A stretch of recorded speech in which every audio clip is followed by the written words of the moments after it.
Di bab muraqabah kita membahas tentang beda niat.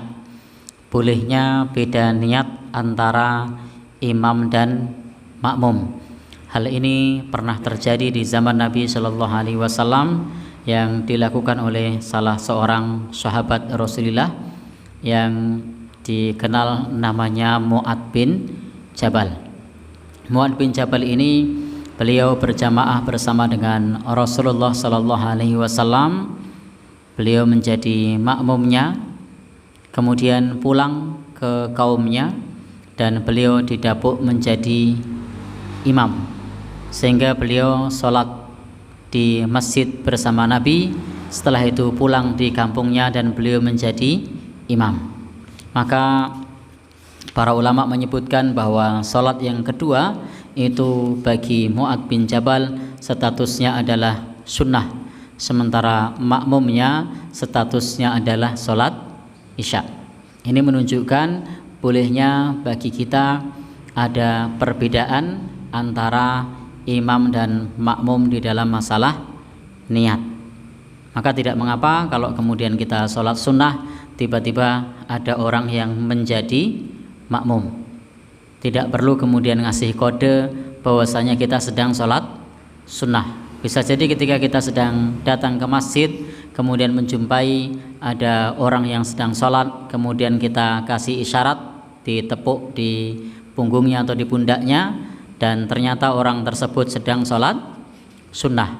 Maka ini tidak mengapa, ini boleh-boleh saja, sebagaimana yang dilakukan oleh Mu'ad bin Jabal. Beliau sholat sunnah, sementara jamaahnya pada saat itu adalah sholat wajib.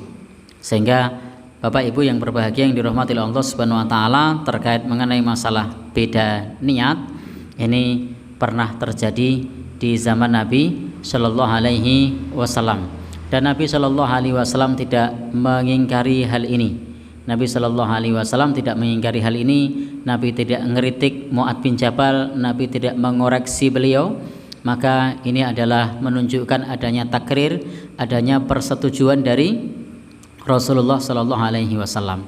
Maka apa yang terjadi dikerjakan oleh para sahabat dan disetujui oleh Nabi Shallallahu Alaihi Wasallam, itu menunjukkan hal tersebut adalah boleh. Kalau Rasul Shallallahu Alaihi Wasallam melarang, baru kemudian tidak boleh. Dan ini terkait dengan masalah ibadah, maka ibadah itu adalah pedoman kita, antara lain adalah fi'liyah, perbuatan Rasulullah, atau qauliyah, perkataan Rasulullah, atau takririyah, persetujuan Rasulullah Sallallahu Alaihi Wasallam. Maka diamnya beliau itu menunjukkan bahwasanya ini disetujui oleh Rasulullah Sallallahu Alaihi Wasallam. Sebagaimana pada saat sholat maghrib, Rasulullah Shallallahu Alaihi Wasallam itu tidak mencontohkan kepada kita untuk sholat sunnah sebelum maghrib. Tetapi para sahabat pada saat itu sebelum maghrib mereka sholat sunnah selepas kumandang adzan. Dan ketika para sahabat sholat sunnah selepas kumandang adzan ini tidak dilarang oleh Rasulullah Shallallahu Alaihi Wasallam, dan beliau juga tidak memberikan contoh. Maka ini menunjukkan adanya takrir, persetujuan dari Rasulullah Shallallahu Alaihi Wasallam, sehingga sholat sunnah sebelum maghrib itu sering disebut dengan istilah sunnah ghairu muakkad.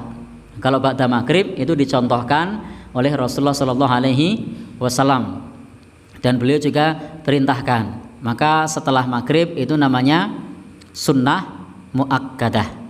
Maka Bapak Ibu yang berbahagia yang dirahmati Allah, dan banyak hal-hal yang serupa yang disetujui oleh Rasulullah Shallallahu Alaihi Wasallam, tetapi Rasul tidak mengerjakan. Ini yang disebut dengan sunnah takriri. Maka karena ada persetujuan dari Rasulullah Shallallahu Alaihi Wasallam, Bapak Ibu yang berbahagia tidak perlu ragu lagi kalau bergabung kepada orang yang sedang sholat, sementara orang tersebut ternyata sedang sholat sunnah, padahal kita sedang sholat wajib. Atau demikian pula sebaliknya,